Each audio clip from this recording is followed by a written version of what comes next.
But the harsh reality is that those in power in Swat are Taliban, and hundreds of thousands are fleeing the terror. They're beheading people, they're killing people, there's no accounting for what they're doing. This woman we will call Gul Bibi. It is not her real name, and we can't show you her face. She is afraid of retribution, even in the comparative safety of Islamabad. She and her 3 children abandoned their home after personally experiencing the Taliban's terror. A very close relative was executed. Gul Bibi says she is a strict Muslim. She observes the teachings of the Quran, but says the Taliban's version of Sharia law has nothing to do with religion. It is about oppression. For God's sake, in the West, you must realize this. No education for women. You are going to destroy an entire generation. The government says that they've had to do this deal, so that it is the price of peace, this negotiation. What do you say to that? What is this peace deal? This peace deal is the peace deal according to the Taliban. It's a weakness. I feel it is a weakness according to the government. It's a weakness they've given in. The fear has spread far beyond the Swat Valley. Out of this Islamabad's girls' school, a brave voice is emerging. Any other?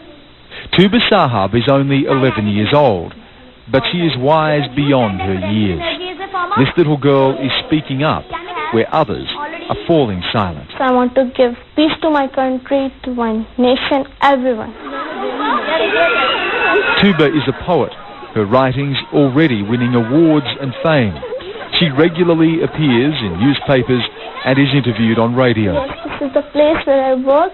She shows me her modest home in an Islamabad suburb, the desk where she writes her poems and stories. Their faces.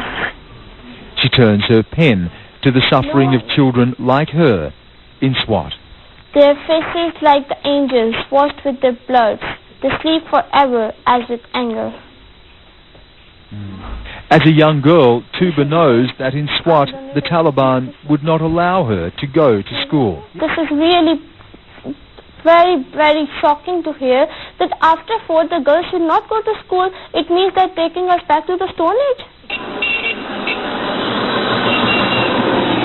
The Pakistan government now concedes force alone will not defeat the Taliban. They need to win the people.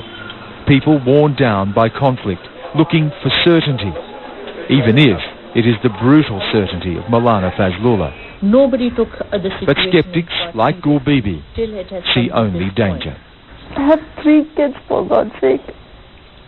The whole point is, if it's not contained in Swat, it's going to spill all over. It's going to spill all over in Pakistan, and the West also doesn't realize the seriousness of the situation, because probably your next 9/11 is going to be from Swat.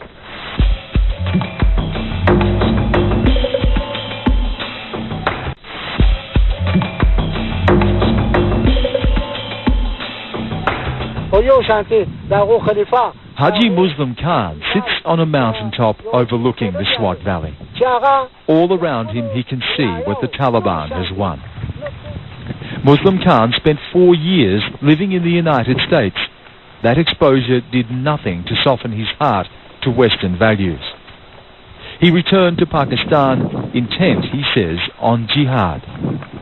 Now he is the chief lieutenant of the firebrand Taliban leader, Maulana Fazlullah. The Pakistan army, beyond its mandate, has fought against Islam. They are ready to fight against the Taliban, against Islam, against Talibanization, against an Islamic state, and against the spreading of Islam. This is the desire of the Jews. The Pakistan army is keeping the same view.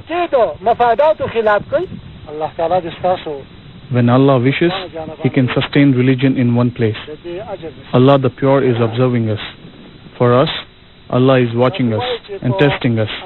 And for some, there will be reckoning, chaos, horror.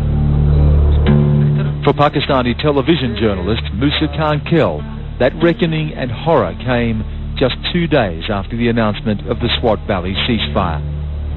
These are the last moments of Musa Khan Kel's life. Here he is reporting on the Swat Valley ceasefire. Behind him, masked militants. Someone apparently didn't like what he reported. Minutes later, he was kidnapped. He was found shot dead and beheaded. His news editors call him the first martyr of the SWAT ceasefire. Colleague Maria Ahmad was stunned. I think there's obviously a lot of grief. There's also a lot of fear, of course. I mean, you know, we're the objective side. We're right in the middle of the line. And to be shot down like dogs like this is just devastating. Musa Khan Kel's murder sent a message. SWAT belongs to the militants. While Pakistan's leaders say they may have cut a deal in the valley, it is not giving up the fight against the Taliban. We're moving to an area on the Pakistan-Afghanistan border that the Pakistan Army claims to have taken control from the Taliban. Now, this was a bloody fight lasting about 6 months. The Army says they killed almost 2,000 militants. They lost 100 of their own soldiers. This area that was destroyed, if you look around, the buildings have been flattened. This village has been leveled in the Pakistan Army's effort to get to the militants. Facing intense criticism for the SWAT ceasefire, Pakistan is anxious to celebrate any victory over the Taliban.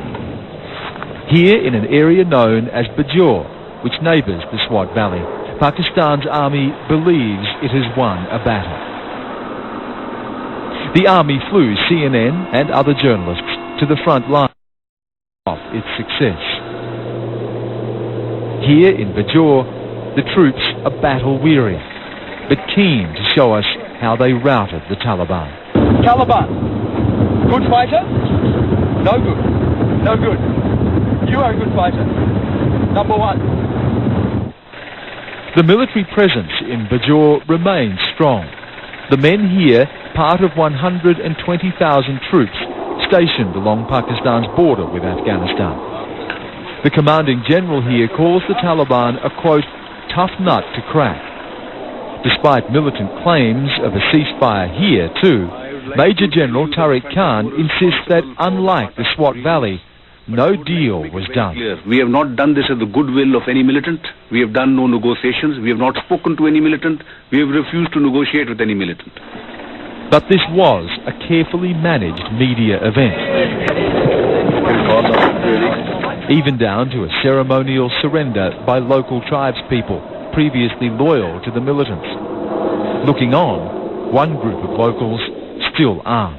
Now, the challenge for the army is to hold this area and rebuild it so that so many of the people who were forced to flee can come back and rebuild their lives. Now,